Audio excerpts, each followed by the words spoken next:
পদ্ম তড়িঘড়ি করে উঠে চোখ মুখ ডলতে শুরু করে। বেশ কিছু সময় পর পদ্ম স্থির হয়ে বসে। ইজান পদ্মের হাতটা টেনে বলল, যাও ফ্রেশ হয়ে আসো, নাস্তা করতে হবে। আমরা এখানেই নাস্তা করব আজ। পদ্ম মাথা নাড়িয়ে ফ্রেশ হতে গেল। মুখ ধুয়ে পানিও মুছে নিয়ে আবার এসে বসেছে বেডে। ইজান নাস্তা নিয়ে আসলো রুমে। পদ্মের মুখের পানি নিজের হাত দ্বারা মুছে দিল। তারপর দুজনে নাস্তাটা সেরে নিল। আজ পদ্মের মুখ বন্ধ, কথা বলছে না সে, মাথাটা ভার হয়ে আসছে। আজ সাজেকের তৃতীয় দিন, সবাই আজও ঘুরতে বের হবে, কিন্তু আজ নাকি পদ্মের মন চাচ্ছে না ঘুরতে যাওয়ার জন্য। ইজান একটু নিচে গিয়েছিল। এই মুহূর্তে সানেয়া ইজান আর পদ্মের রুমে আসলো। দরজা খোলাই ছিল, যার কারণে সানেয়া খুব সহজে ঢুকে যেতে পারলো। পদ্ম বসেছিল, হঠাৎ তাকে দেখে অবাক হয়। সানেয়া পদ্মের মুখ চেপে ধরলো। বেয়াদব মেয়ে। পদ্ম অবাক হয়ে গিয়েছে, আগাগোড়া কিছু মাথায় ঢুকছে না, কি হচ্ছে তার সাথে। পদ্মকে শাড়ি পরা দেখে আরো রাগ হয় সানায়ার। বেডের পাশে টেবিলটাতে একটা কাচের গ্লাস ছিল, সেটার পশ্চাৎ দিয়ে পদ্মের থুতনিতে বাড়ি দেয়, যার কারণে পদ্মের পুরো শরীর কেঁপে ওঠে। চোখগুলো বুঝে আসছে, না চাইতেও চোখ দিয়ে হাজারো অশ্রু ঝরে পড়ে। এগুলো যেন এজান না জানে, তাহলে কিন্তু তোমার সাথে খুব খারাপ হবে।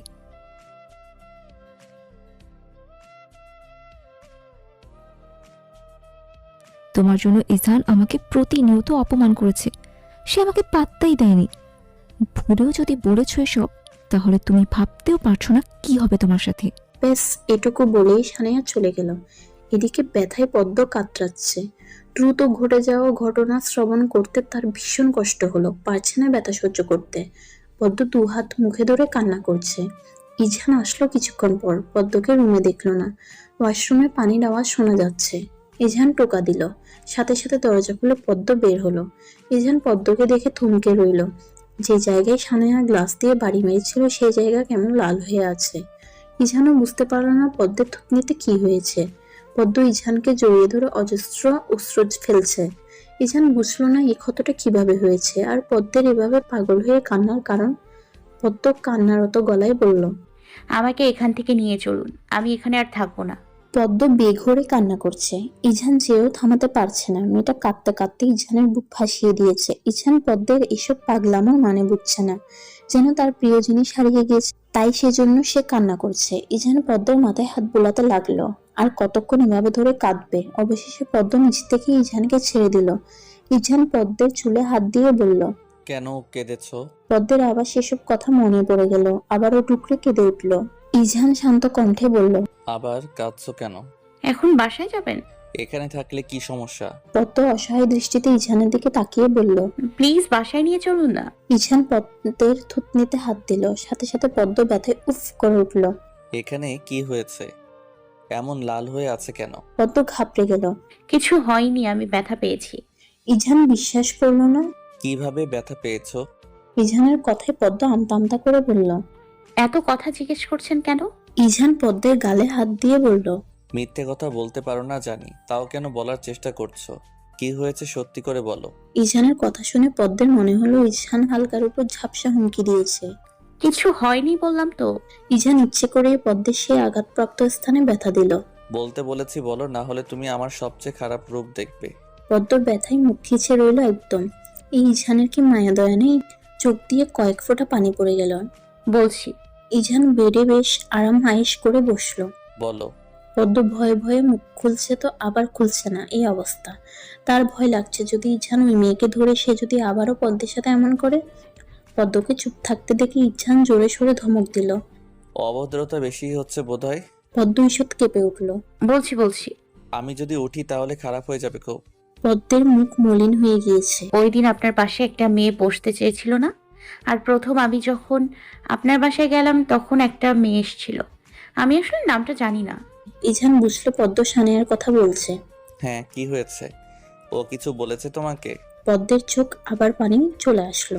উনি আমাকে এমন করেছেন, সকালে নাস্তা করার পর আপনি যখন বাইরে গিয়েছিলেন তখন আপুটার রুমে আসে। আমি বুঝতে পারিনি, উনি এসেই আমার মুখটা চেপে ধরে। দ্রুত ঘটে যাওয়া ঘটনা, আমি বুঝতে পারছিলাম না।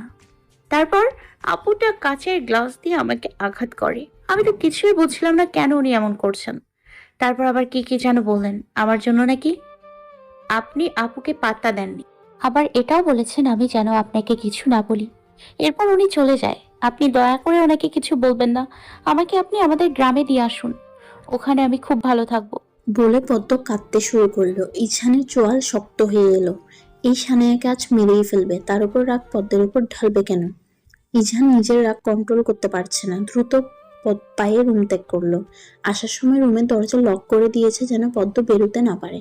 সানায়া হেসে হেসে কথা বলছে কার সাথে জানি। হঠাৎ তার ফোন কেউ নিয়ে গেল। সানায়া পিছনে ঘুরে দেখে ইছান দাঁড়িয়ে আছে। ইছানের চোখে মুখে খুব রাগ, সেটা দেখে বোঝা যাচ্ছে। কেন জানি সানায়ার মনে এক অজানা ভয় হানা দিল। পদ্মকে কেন এমন করেছেন? ও আপনার কি ক্ষতি করেছে? আপনি কি আসলেই ডাক্তার? আমি আশ্চর্য, একজন ডাক্তার হয়ে আপনি পিচ্চি একটা মেয়ের সাথে এমন করেছেন। বিবেক বুদ্ধি কি লোপ পেয়েছে? আর আমি কাকে বিয়ে করি, ভালোবাসি আর কাকে পাত্তা দেই সেটা একান্তই আমার ব্যাপার। আপনি জানেন আপনি কত বড় ভুল করেছেন। এমন করা উচিত হয়নি। কতটা পাগল হলে আপনি এভাবে পদ্মকে আঘাত করেছেন?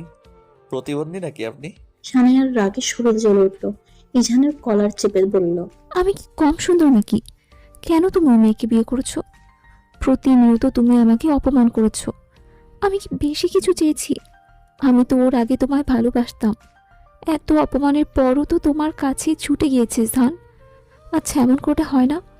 তুমি ওই মেয়েকে ছেড়ে আমাকে বিয়ে করে আমার সাথে সংসার করবে। আমরা সুখী শান্তিতে বসবাস করব। প্লিজ ইসান, তুমি তুমি ওই মেয়েটাকে ছেড়ে দাও। আমি সত্যিই কষ্ট পাচ্ছি ইসান। ইছান এতক্ষণ তার রাগটা কন্ট্রোল করেছিল, আর সানায়া ইছানের রাগ আবার বিগড়ে দিয়েছে। একে তো কলারে হাত দিয়েছে, আবার এসব বাজে কথা বলছে। ইছান রাগে চোখটা বন্ধ করছে আবার খুলছে। একটা মেয়ে হয়ে কিভাবে একটা ছেলের কলারে হাত দিতে পারে? ইছান সানায়াকে ধাক্কা দিয়ে সরিয়ে দিয়েছে। এত বড় সাহস, আমার কলারে হাত দিয়েছিস? খুব সম্মান দিয়েছিলাম, কিন্তু তুই সম্মানের যোগ্য না। আর আমার পদ্মফুলের নামে এসব কথা বলার অধিকার কে দিয়েছে? ইছান চারপাশে তাকিয়ে একটা কাঁচের গ্লাস পেল। যেভাবে সানায়া পদ্মকে আঘাত করেছে ঠিক সেভাবে ইছান সানায়াকে আঘাত করলো একই জায়গায়। সানায়া যেন কলিজা ছেদ করে উঠেছে। পদ্মফুলকে কখনো আমি আঘাত করিনি। রাগ হয়েছে তার প্রতি অনেকবার, তাও তাকে একটা টোকা পর্যন্ত দেইনি। আর তুই আজ এত বড় দুঃসাহস দেখিয়েছিস? মেয়েটার তো কোনো দোষ ছিল না, কেন ওকে কষ্ট দিয়েছিস? তুই যদি নেক্সট টাইম এসব করেছিস, নিজ হাতে তোর কলিজা এনে তোর হাতে দিব। ইজহান যতটা ভালো আবার তত বেশি খারাপ। আর আমার কলারে হাত দেওয়া, তাই না? ইচ্ছে করছে আরো দুটো দেই। ইছান বেরিয়ে আসলো সানায়ার রুম থেকে। আবার দরজার কাছে এসে থেমে গেল, চোখ মুখ শক্ত করে বলল, তোর কিছু বলতে হবে না, সিআইকে আমি বলে দিব সব। তুই থাকিস ওই হসপিটালে। আমার জন্য আরো ভালো ভালো হসপিটাল বসে আছে, অন্তত চাকরির অভাব হবে না আমার। আর লাস্ট কথা, আমার আর পদ্মের মাঝে যদি আসিস তাহলে আমি ভুলে যাব তুই একটা মেয়ে। শুধু তুই মেয়ে দেখে কিছু করছি না। বলে ইছান রুম থেকে চলে আসলো। ইছান তার আর পদ্মের রুমের সামনে আসলো। জোরে জোরে কয়েকবার নিঃশ্বাস নিয়ে রুমে ঢুকলো। রুমে ঢুকা মাত্রই পদ্ম দৌড়ে আসলো ইছানের কাছে। পদ্ম বিচলিত কণ্ঠে বলল, আপনি কোথায় গিয়েছিলেন? পদ্ম, রেডি হও তাড়াতাড়ি, আমরা এখনই বাসায় ব্যাক করব। পদ্ম অবাক হলো। সত্যিই যাবেন বাসায়? হুম। পদ্ম এত কষ্টের মাঝেও হেসে দিল। ইছান খেয়াল করেছে এটা। পদ্ম ইছান আর তার সব জামা কাপড় জিনিসপত্র ট্রলিতে গুছিয়ে রাখছে। সব গোছানো শেষ হয়ে পদ্ম রেডি হয়ে গেল। ইছানও রেডি। ইছান কাউকে কিছু না বলে পদ্মকে নিয়ে চলে আসলো। তারা একটা বাসে উঠে পড়লো। রাত 9টা। ইছান পদ্মকে নিয়ে বাসায় আসলো। আজ তার সে ফ্ল্যাটে যায়নি, তারা একদম সোজা পদ্মের শ্বশুর বাড়িতে আসলো। কলিং বেল বাজতেই মুনির আশিক দরজা খুললেন। ইছান আর পদ্মকে দেখে তিনি বেশ খুশি হলেন, আবার পরক্ষণেই তার মুখটা আবার অন্ধকার হয়ে এলো। পদ্ম তড়িঘড়ি করে বাসার ভিতরে আনলেন। এ কি পদ্ম, তোমার এমন হলো কিভাবে?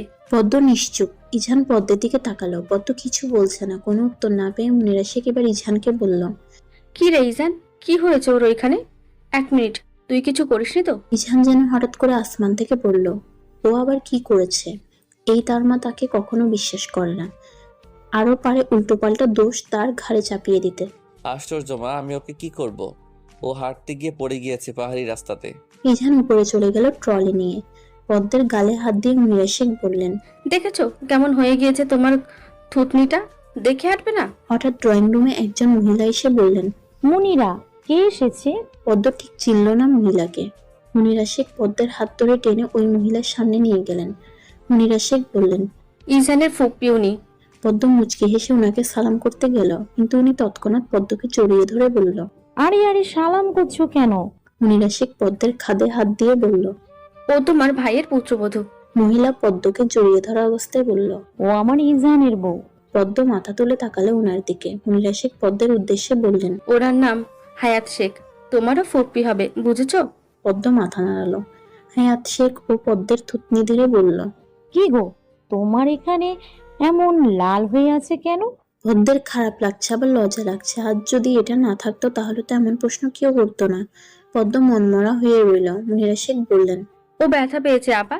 দেখছো মনিরা, কেমন লাল হয়ে আছে। আচ্ছা আপা, ওকে নিয়ে যাই, ফ্রেশ হতে হবে তো, তারপর না হয় কথা বলো। যাও যাও। পদ্ম মুনিরা শেখের ওয়াশরুমে গেল, কারণ সে জানে ইছান তার ওয়াশরুমে হয়তো ফ্রেশ হচ্ছে। তাই সে আর রুমে গেল না, ফ্রেশ হয়ে নিচে আসলো। হায়াত শেখ আর মুনিরা শেখ রান্না করে, কারণ তাদের কথা শোনা যাচ্ছে। পদ্ম তাদের সাথে যোগ হলো। মুনিরা শেখ রান্না করছেন, পদ্ম আর হায়াত শেখ কথা বলছে। ইছান দেখলো পদ্ম রুমে আসছে না, তাই নিচে আসলো। সোজা রান্নাঘরে এসে বলল। কি ব্যাপার পদ্ম, রুমে আসোনি কেন? পদ্ম হকচকিয়ে গেল। ইছান একেবারে রান্নাঘরের দরজার পাশে দাঁড়িয়ে আছে। ইছানকে হায়াত শেখ বলে উঠলেন। শুধু বইয়ের খবর নিলে হবে? এই যে বুড়ি ফুপ্পিটা দাঁড়িয়ে আছে, তার খবর তো একবারও নিলে না। বুঝলে মনিরা, তোমার ছেলে বিয়ের পর পাল্টে গিয়েছে। এখন আর তার একমাত্র ফুপির খবর নেয় না। ইছান হায়াত শেখকে জড়িয়ে ধরে বলল। তুমি তো ভালোই আছো দেখছি, কিন্তু আমার বউ তো ভালো নেই, দেখছো না ব্যথা পেয়েছে, একটু ট্রিটমেন্ট করতে নিয়ে যাই। ইছানের কথায় মুনিরা শেখ আর হায়াত শেখ একসাথে হেসে উঠল। যাও, বইয়ের সেবা করে আবার নিচে পাঠিয়ে দিও। ইছান পদ্মের হাত ধরে টেনে উপরে নিয়ে আসলো। পদ্ম তো লজ্জায় শেষ। ছি, এই ইছান ভালোই পারে পদ্মকে লজ্জা দিতে। রুমে আসার সাথে সাথে পদ্ম ইছানের হাত ছেড়ে দিল। ইছান ড্রয়ার থেকে একটা মলম নিল। পদ্ম কোমরে হাত দিয়ে বলল। আপনি এত বাজে কথা বলেন কেন? মা আর ফুপি কি ভাবছে বলুন তো, নির্লজ্জ কোথাকার। ইছান পদ্মের থুতনিতে মলম লাগাতে লাগাতে বলল। কে কি ভাবছে বা ভাববে সেটা নিয়ে ইজানের মোটেও আপত্তি নেই, ভাবলে সমস্যা কোথায়? আর আমি তো এখনো কিছুই করিনি, যখন করব তখন নির্লজ্জ বলবে। এর আগে এসব কথা কিন্তু সহ্য করব না পদ্মফুল। ইছানের কথায় পদ্ম ক্ষিপ্ত দৃষ্টিতে তাকিয়ে আছে। কখনো এই লোক ভালো হবে না। সে ভালো করেই জানে তার কি একটু লজ্জাবোধ নেই, একটা অসহায় মেয়েকে পেয়ে এসব বলে। ইছান পদ্মের মলম লাগানো শেষ করে আবার জায়গা মতো মলম রেখে দেয়। শোনো, এটা আবার লাগিয়ে নিও। প্রত্যেকবার যে আমি লাগিয়ে দিব সেটা ভেবো না। ইছানের কণ্ঠ স্বাভাবিক। পদ্মের ভীষণ অভিমান হলো কথাটি শুনে। দ্রুত পায়ে রুম থেকে চলে আসলো। নিচে হায়াত শেখ আর মুনিরা শেখ বসে কথা বলছেন। পদ্ম তাদের কাছেই গেল। পদ্মকে দেখে হায়াত শেখ বললেন। কি গো, তোমার বরের সেবা শেষ হয়েছে? পদ্ম সৌজন্যবোধক হাসি দিল, তবে কিছু বলল না। মুনিরা শেখ পদ্মকে ওনার পাশে বসিয়েছেন। মুনিরা শেখ পদ্মের চিবুক ধরে বলল। পরের বার দেখে শুনে হারবে, বড় হয়েছো, বিয়ে হয়েছে, সবকিছুই খেয়াল রাখতে হবে। পদ্ম মাথা নাড়িয়ে বলল। জি মা। হায়াত শেখ পদ্মের কাঁধে হাত দিয়ে বলল। মনিরা, তোমার ছেলের বউকে কিন্তু আমার বেশ পছন্দ হয়েছে। পদ্ম মুচকি হাসলো। ছোট থেকেই কেউ যদি তার সামনে তাকে নিয়েই প্রশংসা করে তাহলে সে খুব খুশি হয়, মঞ্চে প্রজাপতির মতো ডানা মেলে উঠতে। তাদের তিনজনের মাঝে ইছানের আগমন ঘটলো। ইছান পদ্মের পাশে বসেছে। শুধুমাত্র এখানে মুনিরা শেখ আর হায়াত শেখ আছেন বলে উঠে যেতে পারছে না।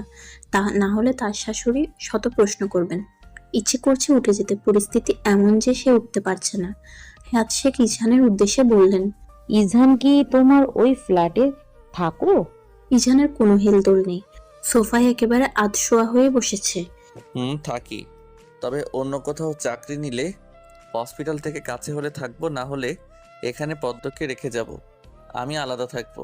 ইছানের কথায় মুনিরা শেখ আর পদ্ম দুজনেই অবাক হয়ে যায়। পদ্ম মনে মনে বলছে, এই লোকটা এমন বলছে কেন, কি আবল তাবল বলা শুরু করেছে। মুনিরা শেখ অবাক কণ্ঠে বলল। অন্য কোথাও চাকরি মানে কি বলছিস তুই এসব? ইছান যে অবস্থায় ছিল ওই অবস্থায় থেকে উত্তর দিল। এই হসপিটালের মেয়াদ শেষ হয়ে গিয়েছে, অন্য কোথাও চাকরি নিব। কোথায় নিবি এখন? কত হসপিটাল বসে আছে আমার জন্য, বাদ দাও এসব কথা, আমারটা আমাকে ভাবতে দাও। পদ্ম পিছন ফিরে ইছানের দিকে তাকালো।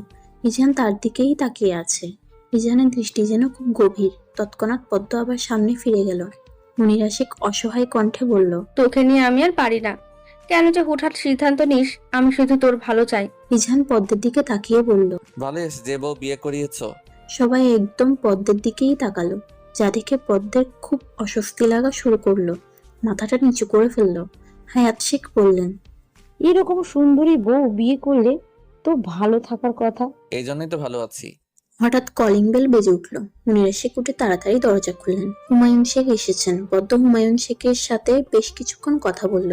তিনি খুব অমায়িক একজন মানুষ, তা দেখলেই বোঝা যায়। পদ্মকে উনার মেয়ের মতোই স্নেহ করেন। বুঝতেই দেন না যে উনি পদ্মের শ্বশুর, ঠিক তার বাবার মতোই ভালোবাসেন। পদ্মের বাবা চলে যাওয়ার পর এই প্রথম পদ্মের যেন আফসোস হয়নি এই বাড়িতে এসে, কারণ হুমায়ুন শেখ যেন বুঝতেই দেননি কিছু। উনি রুমে চলে গেলেন। ওনার পিছন পিছন মুনিরা শেখও গেলেন। শুধু রয়ে গেল ইজহান, তার ফুপ্পি আর পদ্ম। হায়াত শেখ পদ্মকে উদ্দেশ্য করে বললেন, তা পদ্ম, আমরা দাদি ডাক শুনবো কবে? পদ্মতে যেন লজ্জায় শেষ হয়ে যাচ্ছে। পদ্মকে লজ্জা দিতে ইজহান আরো বলল, তুমি কবে দাদি ডাক শুনতে চাও বলো। যেদিন তোমরা শোনাবে সেদিনই তো শুনতে পারবো, তাই না? আহা ফুপি থাক, তুমি বেশি টেনশন নিও না, তোমাকে খুব তাড়াতাড়ি দাদি ডাক শোনানোর দায়িত্ব নিলাম। পদ্ম তো রীতিমতো কাঁপাকাঁপি শুরু করে দিয়েছে। তারা কি সব কথা শুরু করেছে? লজ্জা করছে না তাদের? পদ্মের মন চাচ্ছে এখান থেকে উঠে চলে যেতে। হায়াত শেখ হেসে বললেন, বিয়ের আগে তো ইজহান শেখ এমন ছিল না, হঠাৎ কিভাবে বদলে গেল? বউয়ের সঙ্গ পেয়ে বদলে গিয়েছি ফুপি। হায়াত শেখ আরো কিছুক্ষণ বসে ইজহানের সাথে কথা বললেন। তিনি এবার উঠে নিজের রুমে গিয়েছেন। পদ্মও উঠে গেল, আর সাথে সাথে ইজহান পদ্মের হাত ধরে ফেলল। উঠে যাচ্ছ কেন? তা না হলে এখানে বসে কি করব? আপনার লাগামহীন কথাবার্তা শুনবো? আশ্চর্য, আমি কি আগে শুরু করেছি নাকি? হাত ছাড়ুন আমার। ছাড়লে কোথায় যাবে? পদ্ম একটু মজা করে বলল। আপনার থেকে দূরে চলে যাব। সাথে সাথে ইজহান পদ্মকে বুকে টেনে নিল। হুম, কোথাও যেতে দিব না, আমার বক্ষস্থলে একেবারে লুকিয়ে রেখে দিব। হ্যাঁ, ভালো লাগছে না এসব। ছাড়ুন, কেউ এসে পড়লে কি ভাববে? ইজহান ছেড়ে দিল পদ্মকে। যাও, এই ইজহান আর আটকাবে না তোমাকে। ছাড়া পেয়ে পদ্ম ছুটে চলে গিয়েছে, আর ইজহান একা একা বসে ফোন টিপছে। রাতে সবাই একসাথে ডিনার করলো। ডিনার শেষে সবাই বসে বসে কথা বলছে। ইজহানকে হুমায়ুন শেখ বললেন, তুমি নাকি অন্য হসপিটালে চাকরি নিবে, তোমার মা বলল। হ্যাঁ। এই কথা কেন বলছো? এই হসপিটালে সমস্যা কোথায়? আর তুমি তো প্রথম থেকে এখানে আছো, হঠাৎ কি এমন হলো যে এরকম সিদ্ধান্ত নিয়েছো? কোনো সমস্যা হচ্ছে না কি? না, আসলে আমি চাচ্ছি না ওখানে থাকতে। অবশ্যই কোনো সমস্যা হয়েছে দেখেই তো আমি থাকতে চাচ্ছি না। কি হয়েছে খুলে বলো। আমার বিষয়ে আমাকে ভাবতে দাও, সব ম্যানেজ করে নিব। এসব ছাড়া আর কি বা বলবে? শোনো ইছান, তুমি ভুলে যেও না, পদ্ম কিন্তু তোমার জীবনের সাথে এখনো জড়িয়ে আছে। সবসময় নিজের কথাকে বেশি গুরুত্ব দিলে হবে না। মেয়েটা তোমার ভরসায় থাকবে সারা জীবন, তার কথা ভেবে সিদ্ধান্ত নিও। বাবা মাকে তো পাত্তা দাও না। তুমি তো মনে করো আমরা তোমার ভালো চাই না। কখনো আমার কথা পাত্তা দিয়েছো? নিজের যা মনে মনে আসে তাই করো। কেয়ারলেস ছেলে কোথাকার। ইজহান খুব কষ্ট করে কথাগুলো হজম করলো। কে বলেছে আমি তোমাদের কথা পাত্তা দেই না? তোমার কথায় আমি পদ্মকে বিয়ে করেছি। হ্যাঁ মানছি, আমি তোমার শুধু একটা কথা শুনিনি, তুমি চেয়েছিলে আমি সেনাবাহিনীতে জব করি, এই কথাই তো শুনিনি। কিভাবে তুমি আমাকে এসব অপবাদ দিচ্ছ? এমন না তো, তোমাদের কোনো কথা আমি কখনো পাত্তাই দেই না। আর পদ্ম, তাকে কি আমি অসুখে রেখেছি? ওই হসপিটাল থেকে আরও ভালো হসপিটালে চাকরি করব। কেন ওই হসপিটালে থাকবো না সেটা নিয়ে আর যেন কেউ মাথা না ঘামায়। এসব কথা শুনতে পারি না আমি। আর কি বলেছো কেয়ারলেস ছেলে, কোন ভিত্তিতে এটা বলেছো? কি এমন করেছি তোমার সাথে যে তুমি আমাকে এরকম উপাধি দিয়েছো? আমি বাচ্চা ছেলে না যে এসব কথা মেনে নিব। যদি নেক্সট টাইম এসব কেউ আমাকে বলে, আমি কিন্তু এসব শোনার জন্য বসে থাকবো না। ইজহান হন হন করে চলে গেল উপরে। পদ্ম ভয়ে চুপসে গিয়েছে। কখনো ইজহানকে এভাবে কথা বলতে দেখেনি সে। তার জন্যই তো এসব হচ্ছে। মাথা কাজ করছে না। যদি আবার সবাই জেনে যায় তার জন্য ইজহান এমন করেছে, তাহলে তো সবাই তাকে ভুল বুঝবে। অনুশোচনায় পদ্মের চোখ দিয়ে পানি পড়ছে। আবার কেউ দেখে ফেলার আগেই মুছে ফেলছে। হুমায়ুন শেখ রেগে বললেন, এই ছেলে সবসময় এমন করে। ছেলেকে ঠিকমতো শাসন করতে পারেনি মুনিয়া। তোমার ছেলে আর বাবার সাথে এভাবে কথা বলেছে, একটিবার ডাকও দাওনি। নিজের মর্জি মতো চলবে সে। দুনিয়া এত সোজা না। তোমার আজকারা পেয়ে ইছান এমন অভদ্র হয়ে গিয়েছে। হুমায়ুন শেখের কথায় মুনিরা শেখ কেঁদে ফেললেন। হায়াত শেখ বললেন, এত বড় ছেলেকে কি শাসন করবে? তুই কি মাকে কম জ্বালিয়েছিস নাকি? কেমন বদ ছিলি আমি কি কিছু জানি না? আর ইজহান যে ডক্টরও ভালো হসপিটালে চাকরি করতে পারবে। তুই কেন মুনিরাকে বকাবকি করছিস? অবুঝের মতো ব্যবহার। আর তোর ছেলে তোর মতোই হয়েছে, ভাব কা বেটা। উদয় ক্যাচাল বন্ধ কর। তোর ঢাক দেওয়া উচিত হয়নি। ওর ভালো ও ছাড়া কেউ বুঝবে না। হায়াত শেখের কথায় হুমায়ুন শেখ একেবারে চুপ হয়ে গেলেন। তিনি ধপাধপ পায়ে চলে গেলেন। মুনিরা শেখ পদ্মকে জড়িয়ে ধরে হু হু করে কেঁদে দিল। যাই পদ্ম এতক্ষণ আড়ালে কেঁদেছে, এখন তার শাশুড়ির কান্না দেখে নিজেকে আর ধরে রাখতে পারল না। মুনিরা শেখ পদ্মকে জড়িয়ে ধরে বলল, আমার কপালটা খারাপই ছিল মা। আমার ছেলের সাথে বিয়ে দিয়ে তোমার জীবনটাও খারাপ করে দিলাম। আমাকে তুমি ক্ষমা করে দিও পদ্ম। বেশ কিছুক্ষণ মুনিরা শেখ পদ্মকে জড়িয়ে ধরে নানান কথা বলল। হায়াত শেখ দাঁড়িয়ে দাঁড়িয়ে এতক্ষণ বউ আর শাশুড়ির কান্না দেখলো। তোমরা দুজন গিয়ে এখন তাদের রাগ ভাঙাও, ওদের বোঝাও, আর কান্নাকাটি করো না। অনেক রাত হয়ে গিয়েছে। পদ্ম পা টিপে টিপে রুমে আসলো। রুম পুরো অন্ধকার করে রেখেছে ইছান। বাইরের আবছা আবছা আলো বারান্দায় এসে পৌঁছেছে। পদ্ম ভয় পেয়ে দৌড়ে ইছানের কাছে আসলো। পদ্ম ইছানকে পিছন দিক দিয়ে জড়িয়ে ধরলো। ইছান হাত সরিয়ে দিল। আবারও পদ্ম ইছানকে একইভাবে জড়িয়ে ধরেছে, তাও আগের থেকে আরো শক্ত করে। ইছানের গম্ভীর কণ্ঠ শোনা গেল, পদ্ম, তোমাকে আমার থেকে ছাড়াতে 1 মিনিটও লাগবে না। সো জোরাজুরি করার আগেই ছেড়ে দাও।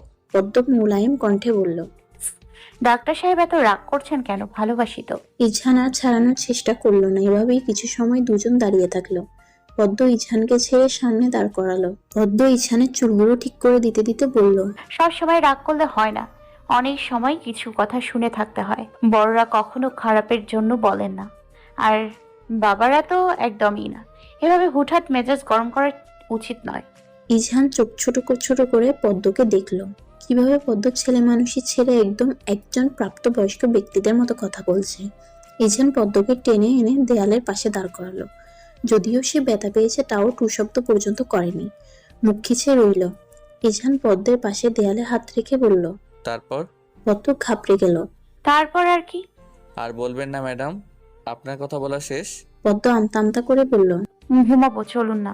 ইছান পদ্মের কথা শুনলো। পদ্মের হাত ধরে রুমে নিয়ে আসলো। পদ্ম এক কোণে গুটিসুটি মেরে শুয়ে আছে। ইছান তা দেখে পদ্মকে টেনে তার কাছে নিয়ে আসলো। পদ্মের মাথাটা তার বক্ষে মিশিয়ে বলল, পদ্ম, তোমার ডাক্তার সাহেব দিন দিন অভদ্র হয়ে যাচ্ছে। সে আর ভদ্র বরের মতো সেজে থাকতে পারছে না।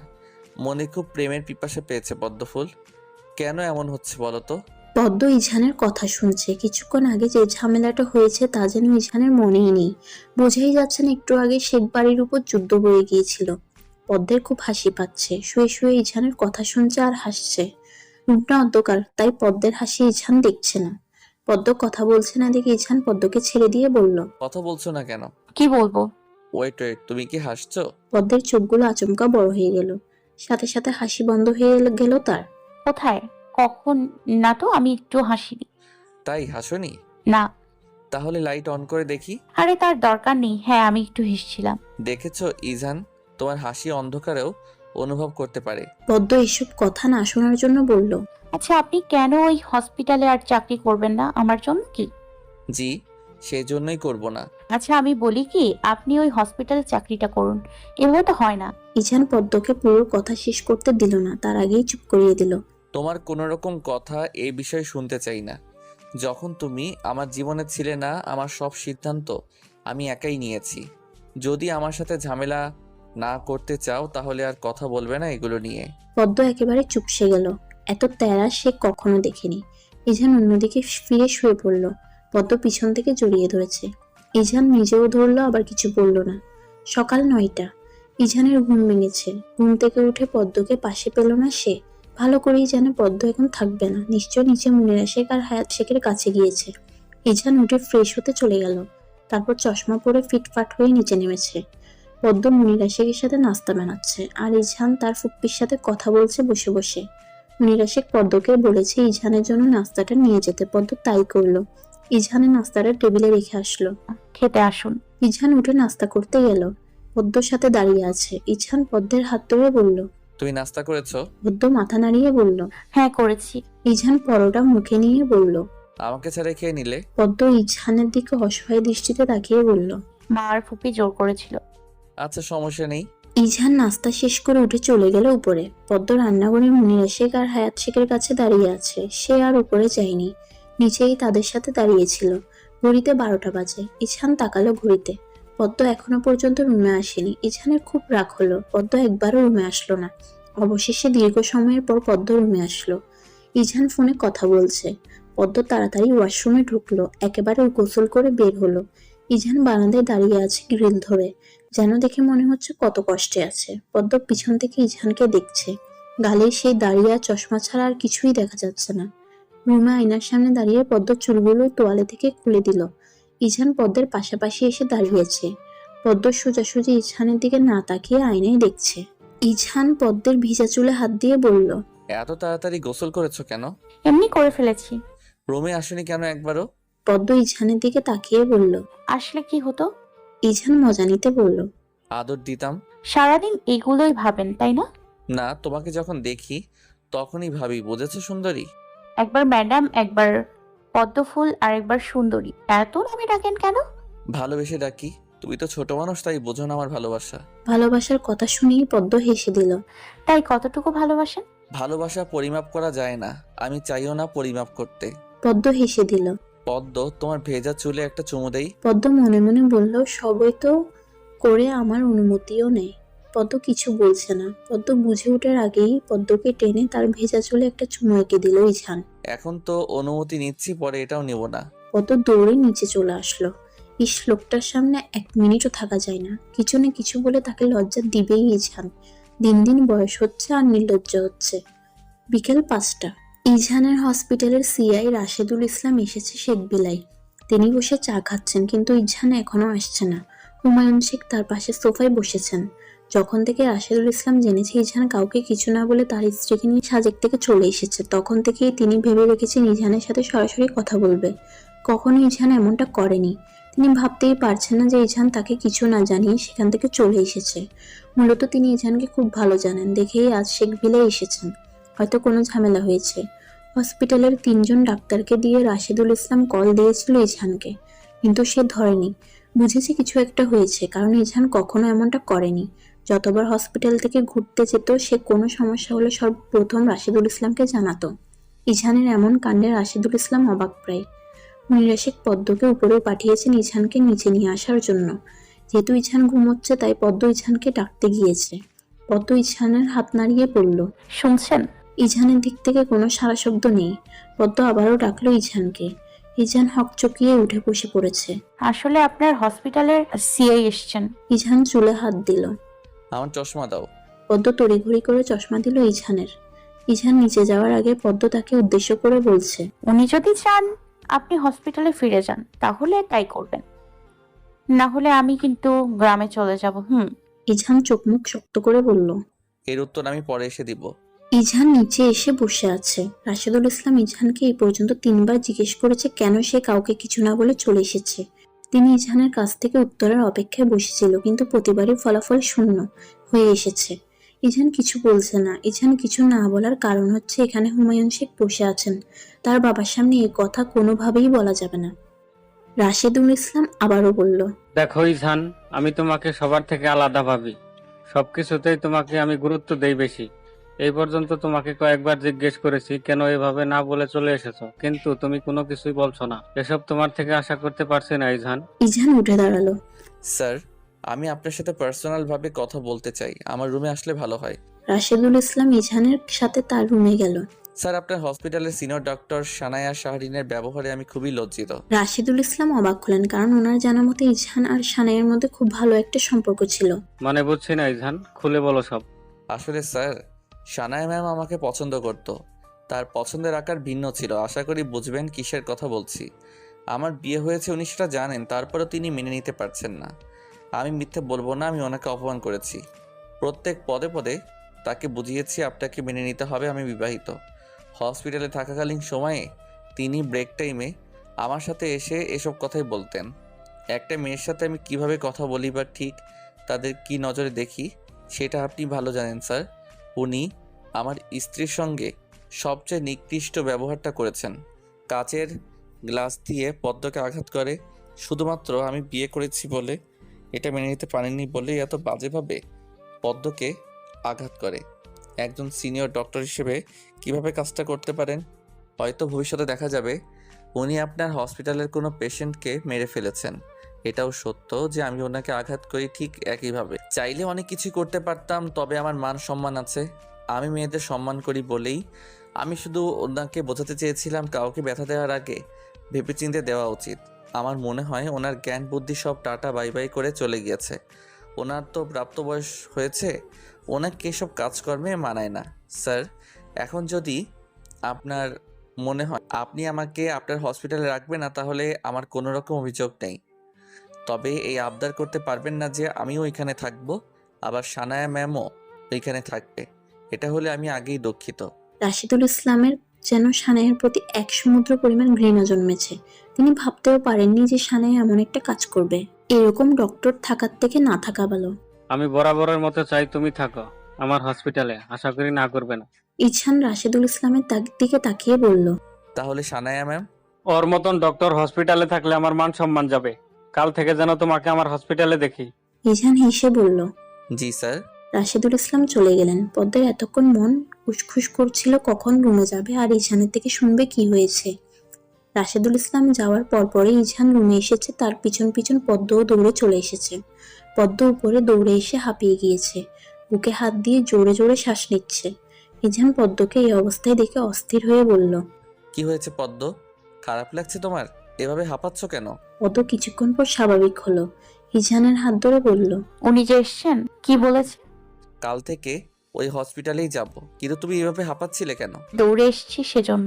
ইছান পদ্মের দুটো হাত পিছন দিকে থেকে তার এক হাত দ্বারা আবদ্ধ করে বলল। তখন কি বলেছ? কখন কি বলেছি? ইছান সন্দিহান দৃষ্টিতে পদ্মের দিকে তাকিয়ে বলল। তুই বলনি গ্রামে চলে যাবে? পদ্ম ঘাবড়ে গেল, অপ্রত্যাশিত হাসি দিয়ে বলল, আমি তো মজা করেছিলাম। এবার মজা করার দাম দাও। যতবার মজা করবে ততবার এই ধরনের শাস্তি পাবে। ইছান পদ্মকে টেনে সম্পূর্ণ তার সাথে মিশিয়ে নিল একেবারে। পদ্মের ওষ্ঠ গভীরভাবে তার ওষ্ঠে মিলিয়ে দিল। বেশ কিছু সময় বাদে ইছান পদ্মকে ছেড়ে দিল। ইছান বরাবরের মতোই স্বাভাবিক আছে, কিন্তু পদ্ম সে তো পারছে না। নিজেকে শত শত গালি দিয়ে ফেললো, আর কখনো কারোর সাথে মজা করলেও ইছানের সাথে ভুলেও মজা করবে না। লোকটা খুব বেশি ভয়ঙ্কর। প্রতিবার কিছু না কিছু করে তাকে লজ্জা দিবে। এই লজ্জার জন্যই বোধহয় সে একদিন শেষ হয়ে যাবে। ইছান দুষ্টুমি করে বলল। আর মজা করবে আমার সাথে? পদ্ম থতমত খেয়ে গেল, মাথা নাড়িয়ে বলল, কখনো করব না, আমার শিক্ষা হয়ে গিয়েছে। ইছান পদ্মের গাল স্পর্শ করলো, বৃদ্ধ আঙ্গুল দিয়ে পদ্মের গাল ছুঁয়ে বলল, এখন তো মজা করেছো তাই শাস্তি দিয়েছি। কিছুদিন পর মজা না করলেও এমন শাস্তি ফ্রি পাবে। পদ্ম চোখগুলো ছোট ছোট করে বলল। উফ, আমার চাই না। ইছান মুচকি হাসলো। তুমি অনিচ্ছক হলেও দিব। পদ্ম সরে আসলো ইছানের থেকে, অনেকটা দূরে চলে এসেছে, একদম দরজার কাছে। মুচকি হাসেন কেন? আপনার সেই সুন্দর দাঁতটা দেখে হাসবেন। সেই হাসিটা আমার ভীষণ পছন্দের, ডাক্তার সাহেব। কথাটি বলেই পদ্ম ভোট করে দৌড় দিয়ে চলে গিয়েছে। ইছান হাসছে, এখন সেই সুন্দর দাঁতটা দেখা যাচ্ছে। তবে হাসিটা না দেখেই পদ্ম চলে গিয়েছে। কি প্রাণবন্ত মেয়ে, আর কি চমৎকার কথাবার্তা। কাছে এসে কথাগুলো বলতে পারে না, দূরে গিয়ে বলে, ইস, এক কিশোরী মেয়ের প্রেমের ভাগ্য কি শুদ্ধ। সন্ধ্যে ইছান সোফায় বসে খবর দেখছে। একা একা ভালো লাগছিল না দেখে ইছান মুনিরাশিকে রুমে গিয়েছে। পদ্ম তার উন্না নিয়ে নাড়াচাড়া করছে। তার শাশুড়িকে একটা কথা বলবে, কিন্তু কেন জানি তার সংকোচ বোধ হচ্ছে। মা, আমার পিরিয়ড হয়েছে। বেশ কিছুক্ষণ পর পদ্ম কথাটি বলতে সফল হলো। মুনিরাশি হেসে বলল। কথাটি বলতে এতক্ষণ লেগেছে তোমার? পদ্ম মিনমিন করে বলল, মা, আমার লজ্জা লাগে এগুলো নিয়ে কথা বলতে। আমি সরাসরি কারোর কাছে বলতে পারি না এই কথাগুলো। মুনিরাশি পদ্মকে সবকিছু দিল। আমাকে এগুলো বলতে কখনো লজ্জা পাবে না, আমি তো তোমার আরেক মা। পদ্ম হেসে দিল। ভাগ্য করে মুনিরাশিকের মতো একজন শাশুড়ি পেয়েছে, তিনি খুবই ভালো। পদ্ম হাজার কথা বললেও তিনি বিরক্ত হন না, এজন্যই পদ্ম মুনিরাশিককে বেশ পছন্দ করে। ইছান আর রুমে ঢুকলো না, এতক্ষণ দাঁড়িয়ে দাঁড়িয়ে পদ্ম আর তার মায়ের কথা শুনছিল। এখন যদি রুমে দেখে সবচেয়ে লজ্জা পাবে পদ্ম, তাই সে চলে গেল তার রুমে। পদ্ম আজ রুমেই যাচ্ছে না। এই সময়টাতে তার একা থাকতে ভালো লাগে। পদ্মের মনে হয় কিছু কিছু সময় একা একা একা থাকা ভালো। জানে রুমে গেলে ইছান কিছু না কিছু করবে। এমনিতে আছে এক জালে, তার উপর মন একেবারে বিষিয়ে গিয়েছে। একা একা সন্ধ্যাবেলা ছাদে কাটাচ্ছে। চারিদিকে মৃদু বাতাস। বইছে, পদ্মের চুলগুলো উড়ছে, পাশের বাসাগুলো থেকে ছাদে আলো আসছে। এই নিয়ে মাত্র 2বার ছাদে উঠেছে পদ্ম। প্রথমবার ইসনিয়ার সাথে উঠেছিল, আর এখন একা উঠেছে। শরীরটা ঠিক থাকলে আরও ভালো করে এই স্নিগ্ধ সন্ধ্যাবেলা উপভোগ করতে পারত, কিন্তু এখন তো তার মনে শান্তি নেই। প্রতিবার এই সময়টাতে পদ্মের মনটা অটোমেটিক্যালি খারাপ হয়ে থাকে। আজও একই অবস্থা, একটুও ভালো লাগছে না তার। একদম খিচে বসে রইল পদ্ম। ইছান বেডে শুয়ে শুয়ে ফোন দেখছে। পদ্ম যে রুমে আসেনি আজ, সেটা ইছান খেয়াল করেছে। জোর করতে চাচ্ছে না পদ্মকে, নিজের ইচ্ছে হলে ঠিকই আসবে। হয়তো এখন লজ্জায় আসতে চাইছে না। রুবিনা খাতুন ইছানকে কল করেছে। ইছান ভ্রু কুঁচকে তাকিয়ে আছে। বেশ কিছু সময়ের পর রিসিভ করলো। ইছান সুন্দর করে প্রথমেই সালাম দিল। আসসালামু আলাইকুম মা, ভালো আছেন? জি বাবা, ভালো আছি। তুমি আর দুজনী পদ্ম কেমন আছে বাবা? এই তো ভালোই আছি। বাবা, একটা জরুরি দরকারে কল দিয়েছিলাম। জি মা, বলুন। বাবা, পদ্মের বার্ষিক পরীক্ষা শুরু হবে 4 দিন পর। ও কি পরীক্ষা দিবে? ইছান পদ্মের পড়াশোনার ব্যাপারে একদম ভুলেই গিয়েছে এই গেট টুগেদারের জন্য। নিজে নিজে আফসোস করতে লাগলো, কত বড় ভুল হয়ে গেল তার। জি মা, অবশ্যই দিবে। তাহলে বাবা, ওকে কবে গ্রামে নিয়ে আসবে? ইছান সাথে সাথে বলল, কালই নিয়ে আসবো। আচ্ছা বাবা, তুমি কি কাল আসবে ওর সাথে? জি, আসবো। তারপর আরো কিছু কথা বলে রুবিনা খাতুন কলটা রাখলো। ইজান রুম থেকে বের হয়ে পদ্মকে খুঁজছে, কিন্তু কোথাও মেয়েকে পাওয়া যাচ্ছে না। একসময় ইজানের মাথাটা ভীষণ গরম হয়ে গেল। এক জায়গায় স্থির হয়ে বসে থাকতে পারে না। ইজানের এবার টেনশনে ধরলো, পদ্ম আসলে কোথায়। মুনির আশিকের কাছে জিজ্ঞেস করলো পদ্ম কোথায়, কিন্তু তিনিও জানেন না। রুমে আসার সময় ইজান দেখলো ছাদের দরজা খোলা। মন বলছে পদ্ম ওখানে নেই, তাও গেল ছাদে। ঠিকই মহারানী ছাদে বসে আছেন। আগে ছাদে এসে খুঁজলে এত বেশি হয়রানি হতো না। কি সুন্দর বসে বসে পা দুলাচ্ছে, আর এতক্ষণ সে অযথাই কষ্ট করেছে। ইঝান দ্রুত পায়ে পদ্মের কাছে গেল। পদ্ম চোখ বন্ধ করে বসে আছে। ইঝানের উপস্থিতি টের পেল না। ইঝান পদ্মের হাত ধরে টান দিয়ে দাঁড় করালো। পদ্ম আচমকা এমন হওয়াতে ভয় পেয়েছে, আর ইঝানের এমন ব্যবহারে সে খুব অভিমান করেছে, আর পেটেও ব্যথা করছে। পদ্মের চোখে পানি চলে আসলো। তোমাকে কত খুঁজেছি আমি জানো। সন্ধ্যাবেলা এখানে বসে আছো কেন? কাউকে কিছু না বলেও একা একা চলে এসেছো। আমি সারা বাড়ি খুঁজে বেড়াচ্ছি, আর ম্যাডাম এখানে বসে বসে সন্ধ্যা বিলাস করছে। পদ্ম কেঁদে দিয়েছে। ইঝান অবাক হয়ে তাকিয়ে আছে। পদ্ম, কাঁদছো কেন? পদ্ম কোনো উত্তর দিল না, মুখে হাত দিয়ে কান্না শুরু করে দিয়েছে। ইজানের খুব খারাপ লাগলো। একটু বুঝে শুনে কথা বলা উচিত ছিল। মুখটা ছোট করে পদ্মকে টেনে এক হাত দিয়ে জড়িয়ে ধরেছে। পদ্মফুল, কাঁদছো কেন? সে কি জানে না কাঁদলে তার ডাক্তার সাহেবের খুব কষ্ট হয়? পদ্ম কান্নারত অবস্থায় বলল, আপনি আমাকে এভাবে টান দিয়েছেন কেন? আমি কি ব্যথা পাই না? প্রত্যেকবার আপনি এমন করেন। কথা বলবো না আমি, ছাড়ুন আমাকে। পদ্ম ইঝানের থেকে ছাড়ানোর চেষ্টা করলো, কিন্তু ইঝান আরো শক্ত করে জড়িয়ে ধরেছে। তাড়াহুড়াতে ভুলেই গিয়েছে পদ্মের যে পিরিয়ড হয়েছে। সরি, আমি ভুলেই গিয়েছিলাম তোমার পিরিয়ড চলছে। আর কখনো এমনটা করবো না, আমার টেনশন হচ্ছিল তো পদ্মফুল। পদ্ম অবাক হয়ে গিয়েছে ইঝান কিভাবে কথাটা জানে। সাথে একরাশি লজ্জা এসে হানা দিল তার কাছে। আপনি কিভাবে জানেন? ইঝান একদম স্বাভাবিক হয়ে বলল, তখন তুই মায়ের কাছে বলেছ, আমি শুনেছি। কিন্তু পদ্ম, খবরদার লজ্জা পাবে না। এটা লজ্জার বিষয় না। আমরা ডক্টররা অনেক কিছুই জানি। তোমার কাছে হয়তো কথাটা লজ্জার বিষয় হতে পারে, কিন্তু আমাদের কাছে এগুলো একদম স্বাভাবিক।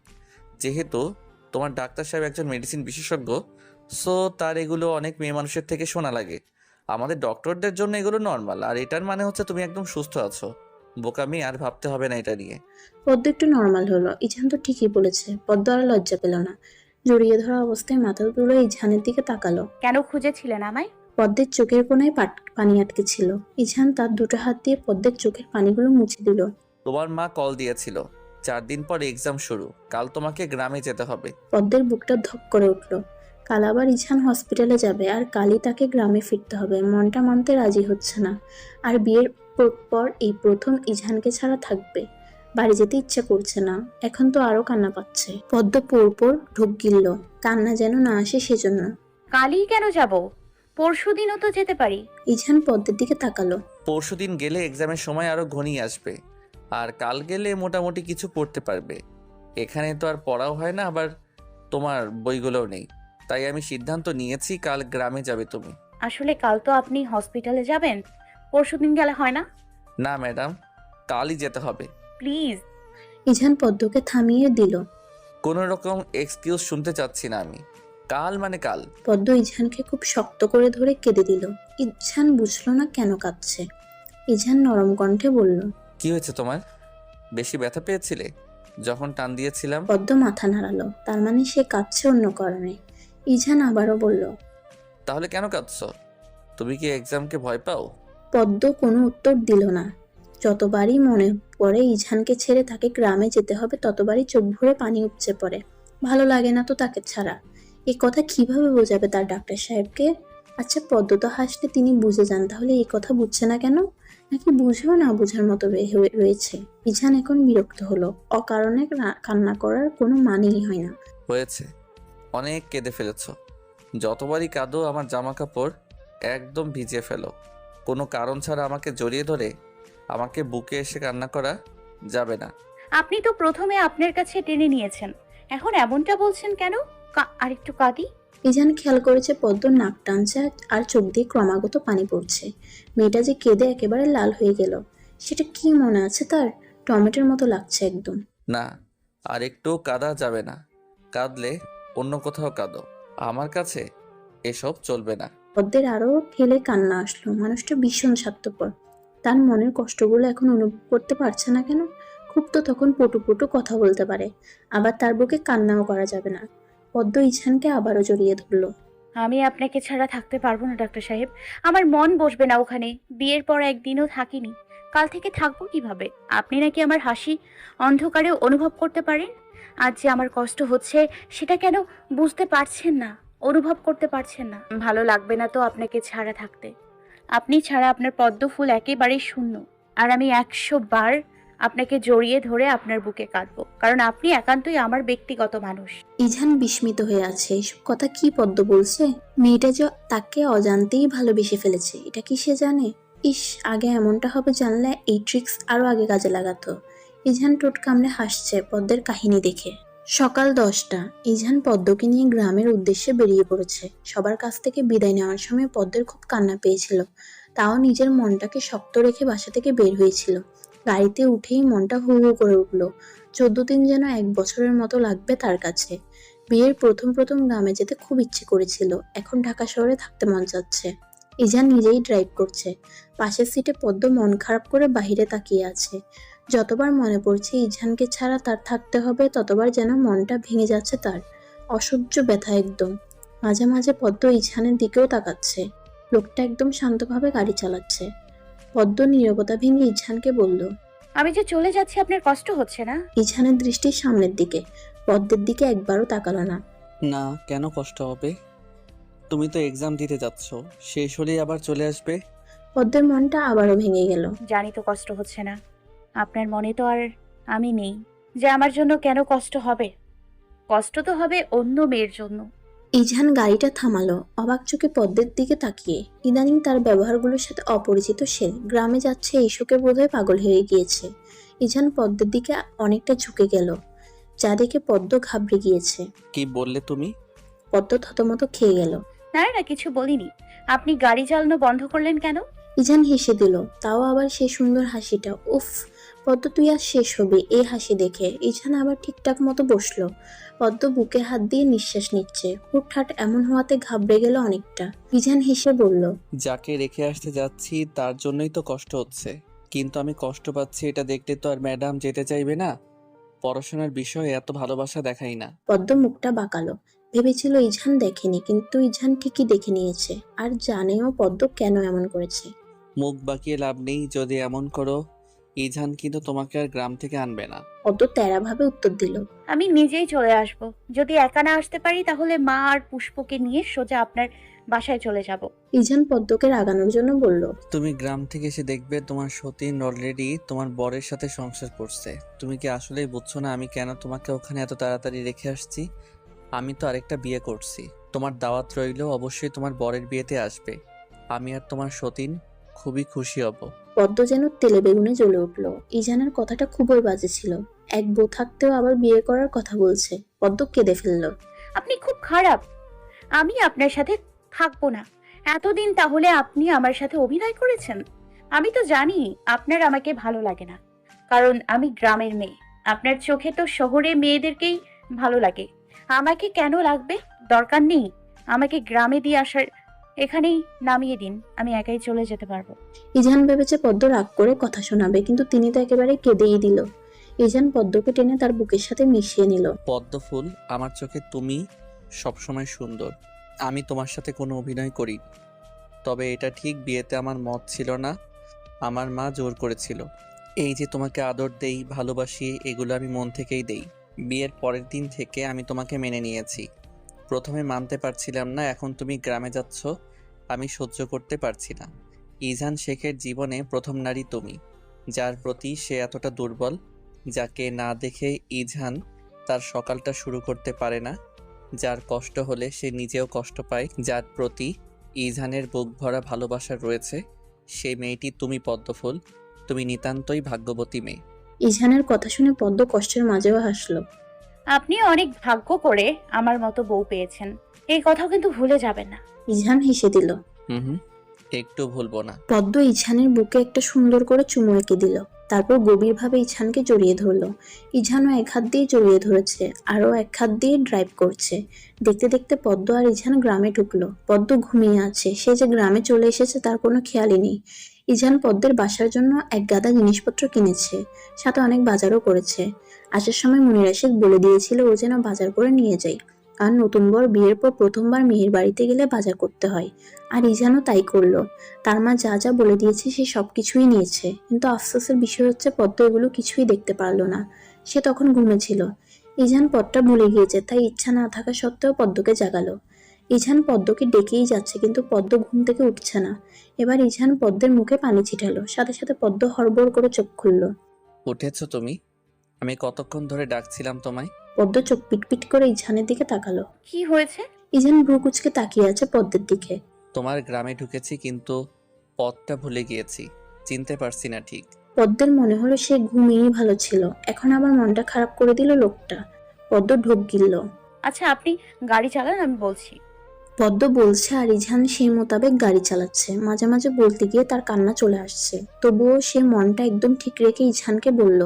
পদ্মের বাড়ির সামনে এসে গাড়িটা থেমেছে। গ্রামের রাস্তাগুলো একেবারে সরু, রাস্তার চারপাশে গাছ আর ধান ক্ষেত। ইজান গাড়ি চালানোর পাশাপাশি চারপাশটাও একটু দেখে নিয়েছিল। যখন গ্রামে এসেছিল তখন এসব কিছুই খেয়াল করেনি। পদ্ম গাড়ি থেকে নামলো, আর পুষ্প সেটা দেখে দৌড়ে তার আপুকে গিয়ে জড়িয়ে ধরেছে। মা, আপু এসেছে। রুবিনা খাতুনও আসলো, তার মেয়েকে একেবারে বুকের সঙ্গে মিশিয়ে রাখলো। পদ্মের মাথায় কয়েকটা চুমু দিল রুবিনা খাতুন। পদ্মও একদম তার মাকে জড়িয়ে ধরে আছে পাখির ছানার মতো। ইজানের সাথে কিছুক্ষণ কথা বলল রুবিনা খাতুন, কিন্তু পুষ্প কোনো রকম কথা বলল না। ইজান একবার ভুলবশত তাকিয়েছিল, কিন্তু মেয়ে তাকে দেখে মুখটা ভেঙিয়ে দিল। ইজান একেবারে হকচকিয়ে গেল, বুঝেছে এর রাগ এখনো কমেনি। ইজান শান্ত কণ্ঠে রুবিনা খাতুনকে বলল, তাহলে মা, আমি এখন আসি। রুবিনা খাতুন অবাক হয়ে গেল। আসি মানে কি, এখনই চলে যাবে নাকি? নতুন জামাই প্রথম বাড়িতে এসেছে, মাত্র এখনই যাওয়ার কথা বলছে। কি বলছো বাবা, এখন চলে যাবে মানে? ইজান সৌজন্যবোধক হাসলো। আসলে মা, আজ কিন্তু আমার ডিউটি ছিল, তাও ছুটি নিয়েছি শুধুমাত্র পদ্মের জন্য। এখন আবার চলে যেতে হবে, কারণ কাল থেকে আমাকে ডিউটিতে ফিরতেই হবে। পদ্ম জানে সব। শেষের কথা বলার সময় ইজান পদ্মের দিকে তাকালো। মেয়েটার চোখ যে পানিতে টলমল করছে তা বোঝাই যাচ্ছে। ইজানের কথা কোনো মতেই রুবিনা খাতুন রাজি নন, অন্তত আজ রাতটা থাকতেই হবে। ইজান বলছে সম্ভব না, তাও তিনি জোর করছেন। ইজান অনুরোধের সুরে বলল, আজ না মা, আমি তো আসবই আবার, পরে একদিন না হয় থাকা যাবে, এখন আমাকে আসতে হবে। দুপুরের খাবারটাও কি খেয়ে যেতে পারবে না? ইজান ভাবলো কিছুক্ষণ, তারপর ভেবে বলল, জি, খেয়ে যাব। রুবিনা খাতুন খুশি হলো, সাথে পদ্মও। পদ্ম তো খুশি শেষ নেই, কিন্তু পুষ্প তৎক্ষণাৎ বলে উঠল, এই লোককে আমাদের বাসায় খেতে দিবা না। ওদের বাসায় যখন গিয়েছিলাম তখন উনি আমাকে একটুও ঘুরতে নেননি। আবার একদিন প্রায় দুপুরের সময় সকালের নাস্তা খেতে দিয়েছে। পুষ্পের কথায় ইজান লজ্জা পেল। এই বিচ্ছু মেয়ে যে একদম সরাসরি অপমান করে দেয় কে জানতো। রুবিনা খাতুন পুষ্পকে চোখ রাঙাচ্ছে, এই মেয়ে কখনো ভালো হবে না। বাবা, তুমি কিছু মনে করো না ওর কথায়, ও এমনই। আমি কত বকি, কিন্তু সে বকা খাওয়ার পর সব আবার ভুলে যায়। ইজান পুষ্পের দিকে তীক্ষ্ণ দৃষ্টিতে তাকালো। সমস্যা নেই মা। রুবিনা খাতুন পদ্মের উদ্দেশ্যে বলল, পদ্ম, ইজান বাবাকে ভিতরে নিয়ে যা। ইজান পদ্মের সাথে ভিতরে ঢুকলো। পদ্ম ইজানকে তার রুমে নিয়ে গেল। পদ্ম রুমে গিয়ে শটান হয়ে শুয়ে পড়েছে। ইজান পকেটে হাত গুজে পদ্মের সোজাসুজি দাঁড়ালো। এসেছো তো ঘুমিয়ে ঘুমিয়ে, যেখানে আমার ক্লান্ত হয়ে বিছানায় শুয়ে থাকার কথা সেখানে তুমি কাজটা করছো। পদ্ম অন্যদিকে ফিরে গেল। ইঝান এটা দেখে পদ্মের পাশাপাশি শুয়ে পড়েছে। চলেই তো যাবো একটু পর, তাও রাগ দেখাচ্ছ। পদ্ম ইঝানের দিকে ফিরল এবার। রাগ করছি না তো, আমার আসলে ভালো লাগছে না। কেন লাগছে না? জানি না। কেন জানো না? হুম। আমি চলে গেলে ভালো লাগবে তোমার? পদ্ম ইঝানকে জড়িয়ে ধরেছে। ইঝান হাসছে, মেয়েটা একটু পাগলাটে ধরনের। আপনি চলে গেলে আমার একটু ভালো লাগবে না ডাক্তার সাহেব। ইঝান পদ্মকে কিছু বলতে যাবে তার আগেই ডাক পড়েছে। পুষ্প দরজার ওপাশ থেকে বলল তারা যেন তাড়াতাড়ি খেতে আসে। পদ্মের খাওয়ার আগেই শেষ, কিন্তু ইঝানের জন্য বসে রইল। তাদের খাওয়া শেষ করে পদ্ম আর ইঝান রুমে আসলো। ভাবতেই মন কেমন করে উঠলো, কারণ এই তো এখনই ইঝান চলে যাবে। পদ্ম আর ইঝান পাশাপাশি বসেছে, দুজনেই চুপ করে আছে। ইঝান পদ্মের মাথায় হাত দিয়ে বলল, শোনো, এক্সামগুলো ঠিকঠাক মতো দিবে। আমি হয়তো আসতে পারি, আবার নাও আসতে পারি। চেষ্টা করব আসার জন্য, তুমি কিন্তু ভালো করে এক্সাম দিবে। ইঝান ভেবেছে পদ্ম আর কিছু বলবে না, তাই সে বলল, তাহলে আসি। হ্যাঁ, ঠিকঠাক মতো চলবে, আমি কল দিব তোমায়। পদ্ম ইঝানের হাত ধরে বলল। এত তাড়া কিসের, আর একটু বসুন না। ইঝান পদ্মকে মোবাইলটা দেখালো, যেখানে বড় করে উল্লেখ করা 5:45 বাজে। দেখো, অলরেডি আমি লেট করে ফেলেছি অনেক। আমাকেও তো বাসায় ফিরতে হবে, তাই না? পদ্ম এখন আবার কেঁদে উঠল। আজ থাকলে কি এমন ক্ষতি হতো? ইঝান এসে পদ্মের গালে হাত বুলাচ্ছে। এই 2 দিন তুমি যতবার কেঁদেছ, জীবনেও মনে হয় এতবার কাঁদনি। পদ্ম ইঝানকে অবাক করে দিয়ে একটা কাজ করলো। পদ্ম ইঝানের ওষ্ঠে তার ওষ্ঠ ছুঁয়ে দিল। মুহূর্তেই পদ্ম নিজেই চোখটা বন্ধ করে ফেললো। কিন্তু ইঝান বেটা তো ছাড়ছে না। পদ্ম অনেক কষ্টে ছাড়িয়ে নিল নিজেকে। অধিক মুখ রেখে বলল, আপনি কোনো মেয়ের দিকে তাকাবেন না ডাক্তার সাহেব, পদ্ম ফুল কিন্তু রাগ করবে। এবার আপনি আসতে পারেন। পদ্মের পরীক্ষা শুরু হয়েছে 4 দিন হলো। এর মাঝে 2টো পরীক্ষাও শেষ। খুব মনোযোগ দিয়ে পড়াশোনা করছে, কারণ ইঝান প্রতি রাতে কল দিয়ে হুমকি দেয় যদি কোনো সাবজেক্টে 80+ নাম্বার ছুটে যায় তাহলে ইঝান তাকে আর বাসায় নিবে না। জানি এগুলো মজা করে বলে, তাও নিজের মান সম্মান শ্বশুরবাড়ির কাছে রাখার জন্য ভালো করে পড়াশোনা করে। একটা মানসম্মত রেজাল্ট করা লাগবে, যে করেই হোক। রোববার গণিত পরীক্ষা, সেই হিসেবে পদ্ম দিনরাত অঙ্ক নিয়েই বসে আছে। এই এক বিষয় যেটাতে পদ্ম খুবই দুর্বল। শত মন দিয়ে চেষ্টা করলেও পারে না। পদ্ম পড়ার টেবিলে বসে আছে, তার মাথা আর কাজ করছে না। এই সাবজেক্টটা নিয়ে আর পারে না। ইজান কল করেছে। পদ্ম পড়ার টেবিল থেকে উঠে গিয়ে কলটা রিসিভ করলো। ইজান শান্ত কণ্ঠে বলল, কি করছো পদ্মফুল? পদ্ম চিন্তিত হয়ে বলল, আমার আর ভালো লাগছে না, এত চিন্তা মাথায় নিতে পারছি না। পদ্মের কথায় ইজান ভ্রু কুঁচকালো। কি এমন হয়েছে যে এমন কথা বলছে? কি হয়েছে বলবে তো, না বললে কিভাবে বুঝবো? আমি অঙ্ক পারছি না। আপনি তো আমাকে বলে দিয়েছেন যে প্রতি বিষয়ে 80-এর উপরে নাম্বার থাকতে হবে। আচ্ছা আপনিই বলুন, আমি কি এত ভালো শিক্ষার্থী যে এমন রেজাল্ট হবে আমার? সব বিষয় ঠিক আছে, গণিত বিষয়টাকে একটু ছাড় দিলে হয় না? ইজান পদ্মের কথা শব্দ ছাড়া হাসলো। এই মেয়ে এটার জন্য এত টেনশন করছিল? হাস্যকর ব্যাপার। পরক্ষণে ইজান গম্ভীর কণ্ঠে বলল, কোনো ছাড় দেওয়া যাবে না। আমি এত ভালো মানুষ নই ম্যাডাম। পদ্ম রেগে গেল। এই বিষয়ে একটু ছাড় দিলেও পারতো। বড্ড বাজে লোক একদম। আপনাকে কে বলেছে আপনি ভালো মানুষ? পচা লোক, আপনি মোটেও ভালো মানুষ নন। ইজান এবার শব্দ করে হাসলো। ইজানের হাসির শব্দ শুনে পদ্মের রাগ নিমিষেই চলে গেল। সেও হাসছে। আমার পদ্মফুলের রাগী কথাগুলো এত মজা লাগে কেন বলো তো? পদ্ম কথাটা শোনার মুহূর্তেই চোখটা বন্ধ করে ফেলল। পদ্ম উত্তর দিচ্ছে না দেখে ইজান বলল, আচ্ছা তাহলে কলটা রেখে দেই আমি। পদ্মর সাথে সাথে বলল, না না, আচ্ছা আপনি এখন কি করছেন? এক জায়গায় দাঁড়িয়ে আছি, যেখানে একজনের পারমিশন ছাড়া ভিতরে যাব না। পদ্ম কথাটা বুঝলো না ইজান আসলে কি বলছে। বুঝিনি, কি বলছেন? ইজান একটা নিঃশ্বাস ছাড়লো। তোমার আমাকে এখন এই মুহূর্তে দেখতে মন চাচ্ছে? পদ্ম ঠোঁট কামড়ে ভাবলো কি বলবে। দেখতে মন চাইলে আপনি কি আসবেন নাকি? আর এখন তো আসাও সম্ভব না, কত দূরের পথ। আমি বলেছি তোমার এখন আমাকে দেখতে মন চাচ্ছে কিনা। আর তুমি কি বলছো, আসবেন নাকি কত দূরের পথ? আমি যেটা জিজ্ঞেস করেছি সেটা বলো। অতিরিক্ত কথা বলা পছন্দ না। পদ্মের তো মনে মনে ঠিকই মন যাচ্ছে, কিন্তু ইজানকে কথাটা বলবে কিভাবে? পদ্ম কথা বলছে না দেখে ইজান ধমক দিল, কথা বন্ধ কেন? 2-2বার জিজ্ঞেস করছি, আমার কথা কি গায়ে লাগছে না তোমার? পদ্ম আমতা আমতা করে বলল, ভীষণ মন চাচ্ছে। তাহলে দরজা খোলো। পদ্ম অবাক হয়ে গিয়েছে, দরজা খুলবে কেন? দরজা খুলবো? এখন রাত প্রায় 12টা বাজে, আমার তো ভয় লাগছে। ইজান বিরক্ত হলো। এ কি আসলেই কিছু বুঝতে পারছে না? কলটা কেটো না, যাও দরজা খুলো, একটা সারপ্রাইজ ওয়েট করছে তোমার জন্য। পদ্ম কিছু বলল না।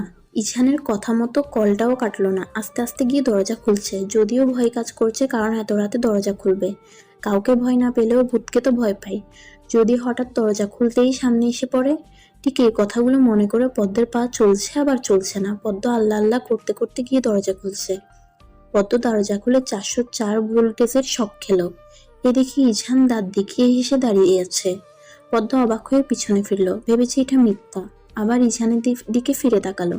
এটা স্বপ্ন নয় তো? তাড়াতাড়ি নিজের হাতে একটা চিমটি কাটলো। না, এটা স্বপ্ন না, আসলে ইছান দাঁড়িয়ে আছে। পদ্মের রিয়াকশন দেখে ইছান হাসছে। নিশ্চয়ই সে খুব বড় করে অবাক হয়েছে। ইছান হেসে পদ্মকে জড়িয়ে ধরল। পদ্মের মাথায় হাত বুলিয়ে বলল, পদ্ম, আমি ইজান। এত অবাক হওয়ার কিছু নেই। পদ্মা অবাক হয়ে তার কথা বন্ধ হয়ে গিয়েছে। সত্যি এটা আপনি তো? ইছান হেসে দিল। হ্যাঁ, এটা আমি। অবিশ্বাস্য, কিন্তু আপনি এখন এখানে কেন? ইছান ভ্রু কুচকালো, পদ্মকে ছেড়ে দিল। ওকে, তাহলে আমি চলে যাচ্ছি। পদ্মের চোখ বড় হয়ে গেল। এই না না না, যাবেন না। তাহলে এখন কি করব? পদ্ম ইছানের হাত ধরল। ভেতরে আসুন। ইছান পদ্মকে বলল দাঁড়াতে। সে নাকি গাড়ির চাবি রেখে আসছে। ইছান চাবি নিয়ে আসছে, সাথে আরো কিছু ব্যাগও। পদ্ম ব্যাগগুলোর দিকে তাকালো। এগুলো কি? ইছান ব্যাগগুলো রাখলো ভিতরে এনে।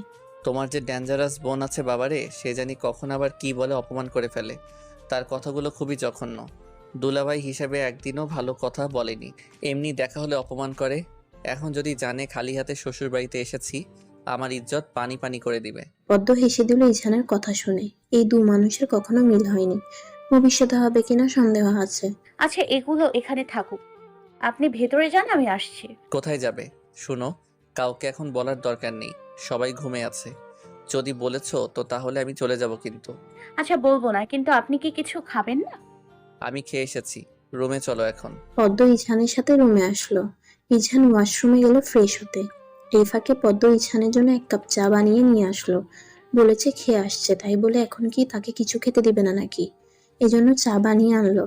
পদ্ম চা অত বেশি পছন্দ করে না, তাই আর নিজের জন্য বানালো না। ইছান শার্ট চেঞ্জ করে এখন টি শার্ট পরেছে। দেখে মনে হচ্ছে গোসল করেছে, কারণ চুল থেকে বিন্দু বিন্দু পানি গড়িয়ে পড়ছে। আপনি গোসল করেছেন? ইছান মাথা নাড়ল। পদ্ম ইছানের সামনে চা নিয়ে দাঁড়ালো। চা বানিয়েছো কেন? আপনাকে কি না খাইয়ে রাখবো নাকি? চা খেলে আমার পেট ভরবে বলে তোমার মনে হয়? পদ্ম অসহায় দৃষ্টিতে তাকালো ইছানের দিকে। আপনি না খেয়ে এসছেন? ইছান পদ্মের অধরে হাত রাখলো। আমার মন তো অন্য কিছু খেতে মন চাচ্ছে। পদ্ম সরে আসলো ইছানের থেকে। দেখুন, এখন এসব ভালো লাগছে না, আপনি চা খান। দাও। ইছান চাটা মুখে দিয়ে চেহারাটা বিকৃত করে ফেললো। পদ্ম ভরকে গেল। চা মনে হয় ভালো হয়নি। ভালো হয়নি? চিনি দাওনি তো একটু? বিশ্বাস না হলে খেয়ে দেখো। পদ্ম খেলো ঠিকই, চিনি দেয়নি। একদম পানির মতো লাগছে চা। পদ্ম ইছানের হাত থেকে চায়ের কাপটা নিয়ে নিল। থাক, আপনার চা খেতে হবে না, আপনি ঘুমিয়ে পড়ুন, জার্নি করে এসছেন। ইছান তার হাত দিয়ে সামনের চুলগুলো পিছনে নিল। তোমার না ম্যাথে প্রবলেম? হুম। চলো দেখি কোথায় প্রবলেম। এখন অঙ্ক করব না। ইছান ধমক দিল। করতে হবে। ইছান পদ্মের হাত ধরে টেনে এনে টেবিলে বসালো। পদ্ম পাশের চেয়ার টেনে নিজেও বসলো। ইছান পদ্মের এই অবস্থা দেখে যা বুঝলো সে কিছুই পারে না। ভেবেছিল পদ্ম অনেক ভালো স্টুডেন্ট, এখন দেখি ঘোড়ার ডিম সে। প্রায় 5টা অঙ্ক করে দিল ইছান। এখন পদ্মকে প্রচন্ড ঘুমে ধরেছে, চোখ মেলে তাকাতে পারছে না একটুও। আমার ঘুম আসছে, চলুন না ঘুমাতে যাই। ইছান পদ্মের কথা মতো ঘুমোতে গেল। পদ্ম ওদিক ফিরে শুয়ে পড়ল, যেটা ইছানের সহ্য হলো না। পিছন থেকে পদ্মকে জড়িয়ে ধরলো। পদ্মের ঘাড়ে মুখ লুকালো। এবার শান্তি লাগছে ইছানের। এতদিন এটাই মিস করতেছিলাম পদ্মফুল। পদ্ম চিমটি কাটলো ইছানের হাতে। ইছান একটু গাঢ় করে জড়িয়ে ধরলো। একটু ভালোবাসার কথাও বলতে পারবো না?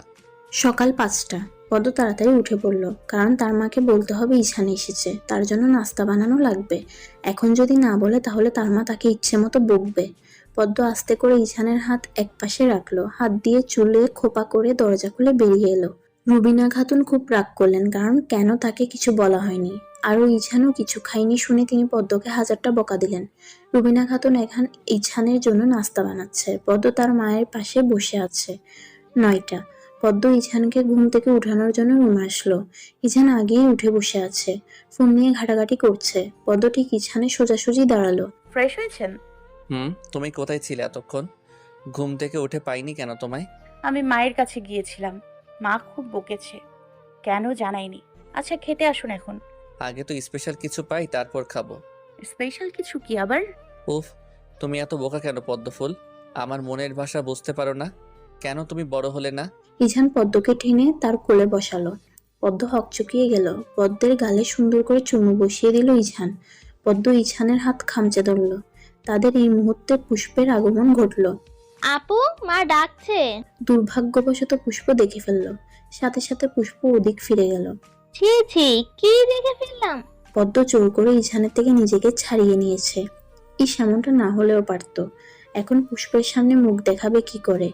ইঝান শান্ত কণ্ঠে বলল, ছিচি করো না, দোষটা তোমারই ছিল। তুমি ভুল সময় এসে পড়েছো। এগুলো আবার কারো কাছে বলতে চেও না। ইঝান পুষ্পকে তার গাড়ি দিয়ে ইচ্ছে মতো ঘুরিয়েছে। এখন পুষ্পের কোনো রাগ নেই ইঝানের প্রতি। বরং ইঝান যদি গ্রামে আসে তাহলে সবচেয়ে বেশি পুষ্প খুশি হয়। দেখতে দেখতে পদ্মের পরীক্ষাও শেষ হয়ে গেল। আজ সে আবারও ঢাকা শহরে দ্বিতীয়বারের মতো পা রাখবে। এ যেন এক অদ্ভুত অনুভূতি। প্রথমবার যেমন লেগেছিল এবারও ঠিক ওরকমই লাগছে। পদ্ম তার ব্যাগ গোছাচ্ছে আর মুচকি মুচকি হাসছে। পদ্মের হাসি দেখে পুষ্পের রাগ হলো ভীষণ। পদ্ম চলে যাবে দেখে সে মন খারাপ করে বসে আছে, আর এদিকে পদ্ম হেসেই যাচ্ছে। এক প্রকার রাগ হয়ে পুষ্প পদ্মের সাথে কথা বলছে না।